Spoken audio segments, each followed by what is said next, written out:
Aiškumo dėliai pradėsiu nuo to, kad šis pasakojimas yra iš 25 metų pavasario. 2025. Žygiavom balandžio gale, gegužės pradžioje, na čia jau tradiciškai. Bet pernai labai tempiau gumą aš dėl šitos kelionės, negalėjau apsispręsti keliauti ar nekeliauti. O kai visgi nusipirkom bilietus į Nepalą, nusprendėm per daug nesuk galvos dėl maršruto ir tiesiog praseiti Langtango slėnio trieku. Tai šitas pasakojimas apie tai.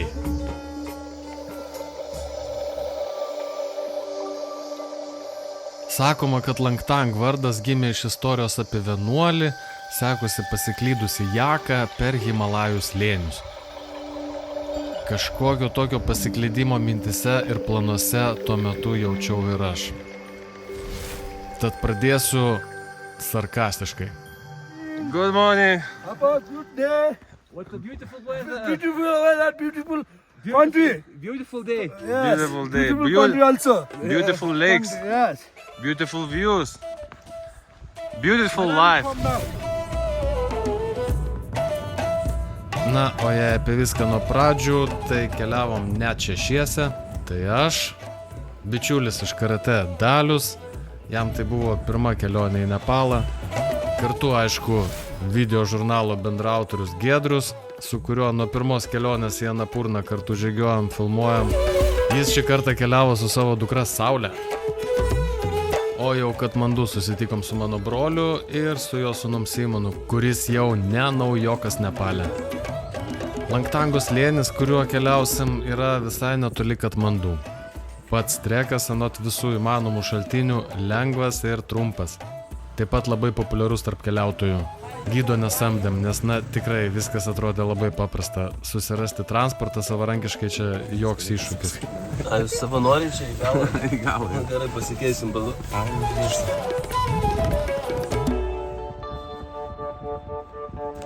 Žygio pradžia buvo sklandi ir linksma. Oras geras, reljefas nesudėtingas, beliko eiti ir žiūrėti aplink. Iki galutinio taško planas buvo nueiti per 3 dienas. Rimtesnis pakilimas laukia tik pirmą dieną, apie kilometrą į viršų. Iš viso žygis buvo numatytas 10 dienų kartu su logistika, tai paties ėjimo gavosi apie 8 dienas. Tai, tikrai viskas labai paprasta. Kai taip viskas paprasta, tai keliauti be gido tikrai yra smagiau, nes nereikia galvoti, ką jam dirbti. Patiems tartis dėl nakvynės ir maisto, tai irgi labai faina ir daugiau kontakto su tais vietiniais verslininkais. Antras rytas mūsų. Lipam į kalną. Ką tik pradėjom. Bet aš jau pavargau. Tas pirmas kelias dienas oras buvo fantastiškas. Slėnio vaizdai irgi džiugino. O dar labiau nustebino apgyvendinimo sąlygos. Nepalo standartais tai pats aukščiausias lygis. Aš nemačiau dar tokio kambario, kai su Saule. Čia mūsų su Daliu. 8. Į dėžutę pasidėję telefoną. Ne, čia tai man. Dvi rozetės, telefonai. Tai čia rauna stogą. Yes, mes čia filmuojam. Yes, please. O, pažiūrėk. Pas jūs viena lentynėlė, 2 rozetės. Bet kriauklė. Pas mus irgi kriauklė. Irgi kriauklė yra tai.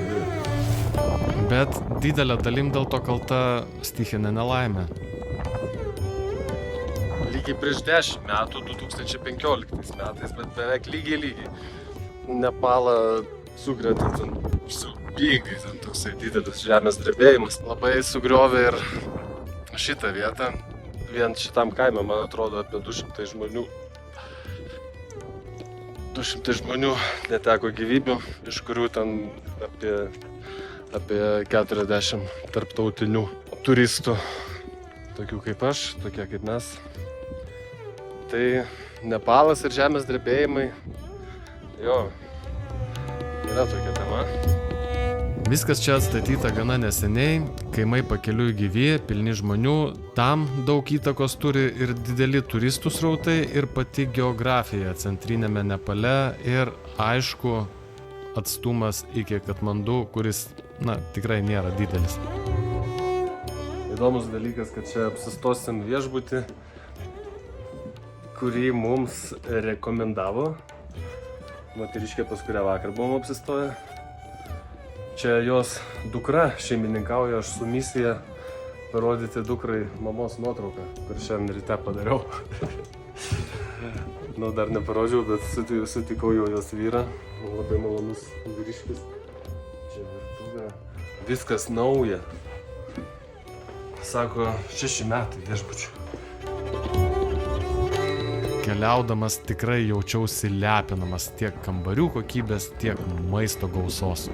O tu bulves? Bulves ir šėrina pica. Ir pica. Nu, taip atrodo, nieko nepamiršau. Šiaip labai gera kombinacija, nesudėtingas žygis ir patogus poilsis. Čia jau kitą dieną turėjom pasiekti Kanjingompa miestelį. Ten planavom likti net 4 naktim, iš ten day tripai kiekvieną dieną į aplinkinius kalnus. Vietų pasivaikščioti tikrai daug, tai čia vat to Langtango treko esmė ir yra: ateini iki Kanjingompas ir day tripini kiekvieną dieną vaikštai, ten galima užkopti iki beveik 5 km aukščio. O mūsų planas maksimum buvo Yala Peak viršūnė, kuri yra 5520 metrų. Vėlgi, lyginant su kitais trekais Nepale, Langtange man kažkaip trūko dramos ir grandioziškumo. Slėnio pažiba ir aukščiausia viršūnė Langtang Lirung 7227 metrai. Visas slėnis supa žemesnės kalnų grandinės. Aš labai lyginu, nereiktų, bet na, kitaip negaliu. Tai nepaisant to, kad jokių legendinių aštuntukų nesimato, vis tiek man atrodo, kad ši kelionė yra puiki įžanga į trekingą Nepale. Na, nebent jau esi sugadintas kaip aš visokių Anapurnų, Everestų ir panašių lūkesčių ten kažkokių tai. Gražu ir taip, tikrai gražu, tad nereikia labai kreipti dėmesio į mano tos lyginimus ir susigadinimus. Oras ir toliau lepino, maršrutas buvo labai lengvas, turbūt reikia paminėti, kad šį pasakojimą montuoju praėjus ne tik metam po kelionės, bet jau ir grįžus iš kito žygio Nepale. Šiemet ėjom iki Makalų bazinės stovyklos. Todėl mano kalbos apie Langtango lengvumą truputį gal nesąžiningos, nes, na, po Makalų tai viskas kažkaip kitaip atrodo. Bet apie tai bus visiškai kitas video pasakojimas. Čia vėliau. Kaip ir planavom, slėnio kraštą pasiekėm per 3 dienas, o Kanjingompa yra įsikūręs 3840 metrų aukštyje. Tai taip visai solidžiai. Dar tą pačią dieną šovėm tokį trumpą day tripą iki ledyno šalia ežero, ežero šalia ledyno. Tai buvo šiokių tokių pasiklydimų per atsipalaidavimą, bet viskas gerai ir viskas labai gražiai. Tik štai vakarėjant jau kažkaip tas grožis dingo. Ištiko netikėtumai mus čia. Panašu, kad reiks planus truputį pakoreguoti. Nes vėl man piestų stojasi klausimas, ką aš čia veikiu dabar. Ne visai čia norėčiau būti. Mes čia dar į kalną planavom lipti. Rytoj poryt. Atrodo, nuplaukė mūsų kalnai.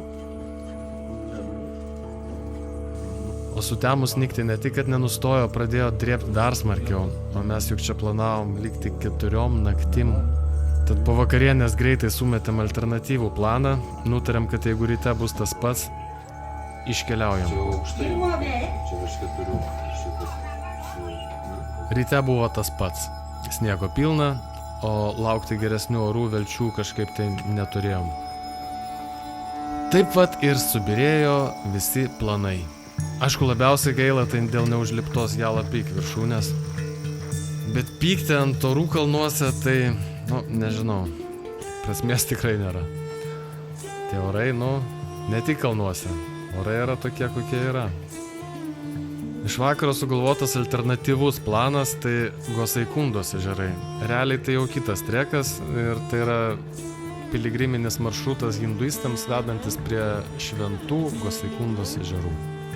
Tiesiog turėjom vilties, kad gal ten oras yra geresnis. Nusileidom žemyn, vėl buvo šilta, vėl matėsi toliau nei per ištiestą ranką ir ne vien tik tai rūkas, bet gražūs slėniai, džiunglės ir šiaip labai graži gamta. Tai vat čia jau turėjom gana suspaustą maršrutą ir tokį didesnį tempą ir visai nemažus sukopimus. Tad jau nebebuvo taip jau lengva. Šitaip einu, visą laiką baisu matyti, kur aš einu. Tai dabar apsisuksiu. Čia vat kelias ir vat tai, kas yra mano horizonte, tai aš va čia šiandien turėsiu persirist per tą kalną. Vat būna taip, kad kaip kokį nors projektą pradedi, tai ta pabaiga atrodo taip toli ir tokia neįveikiama. Bet, pasikliaut procesu reikia. Projektuose tiesiog pradėti ir dirbti, o čia tiesiog eit ir nesustot. Bet dar sunkiau buvo susitaikyti su to, kad pakilus į kalnus, orai subjūro. Apačioje taip faina, vasara, šilta, kava, bandelės ir panašiai, o čia užlipus alternatyvos visiškai kitokios. Tai va, jeigu kam įdomu, kaip čia tose debesyse, tai va, prašau, tai va tose debesyse. Eime, palydėsiu aš į liuksą jūs. Room number 4. Nu ką? Liuksas geras. Nu va, čia šitas, kad šilčiau būtų. Šilčiau biškį, jo. O gal fanierus pritrūko. Tai kiek mes užlipom šiandien? 1700. Saulė. Dar ne. You can do it. You can do it. Rytas gražesnis nei išaušo. Sveiki atvykę į rytinių vaizdų viešbutį. Rytiniai vaizdai.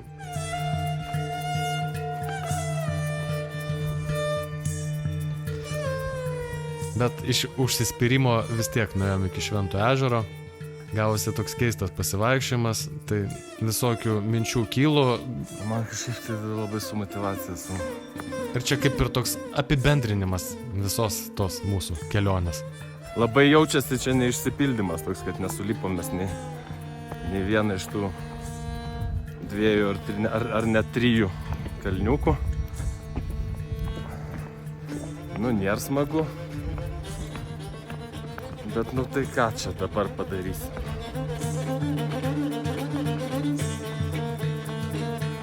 Ta pačią dieną nutarėm leistis žemyn, atgal į vasarą.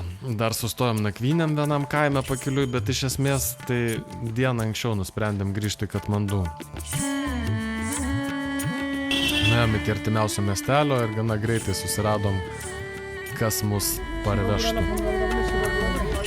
O Katmandu įprasta rutina. Viešbutis, įvairus maistas, aišku skalbykla. 7-8 o'clock. Štai aš jau keletą metų planavau parsivežti tibetietišką tigrą į Vilnių. Tai vat tam skyriau laiko.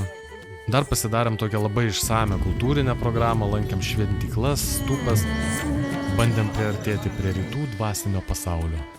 Keliavę Indijoje, bet gal ne tik keliavę Indijoje, turbūt daug kas žino miestą Varanasi, vienas seniausių pasaulio miestų, jisai prie šventos Gango upės. Katmandu yra tokia mažesnė ir kuklesnė viso to versija. Labai keista, kaip jie patiria gyvybę ir mirtį, viskas vienoje vietoje hospisas, kūnų kremavimas ant laužo, turtingųjų kriptos, atsiskyrėliai gyvenantis olose, čia pat vestuvės ir visokios šeimų šventės. Ir viskas tokiame sodriame, nepertrauktame gimimo ir mirties cikle. Tokio dalyko suprasti niekaip neįmanoma, bet pajausti tikrai galima. Kūnas labai reaguoja, šiurpai eina, krūtinę spaudžia, smegenys raibuliuoja nuo vaizdų, garsų ir kvapų, labai jau visokiausių kvapų. Tad ir būti ten sudėtinga, taip neatvėrus savo proto ir kūno tai patirčiai.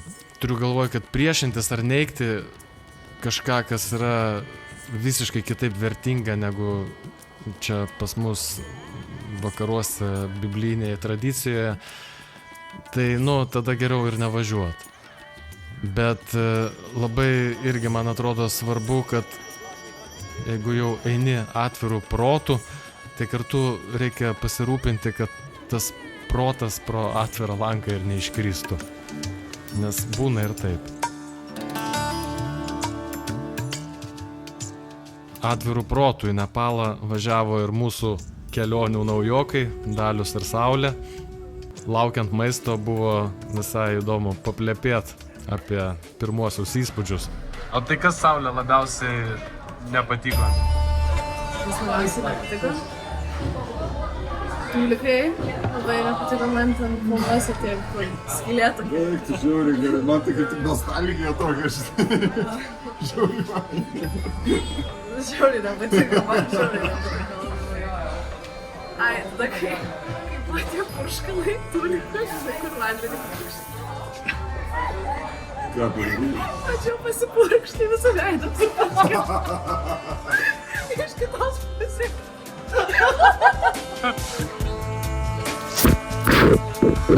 Jo, važiavau toks, tipo, kas dabar bus. Nu ir kas buvo? Buvo labai fainai. Ir vat, jeigu sakykime, kas nepatiko, nėra kas nepatiko, viskas labai patiko. Gal čia ir baisiausia, kad viskas labai įdomu. Tai varysim dar kartą. Aišku.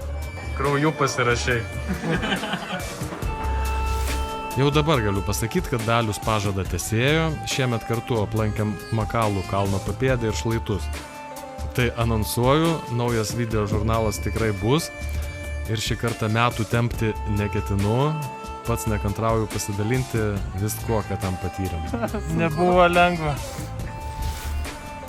Tai likit įsijungę.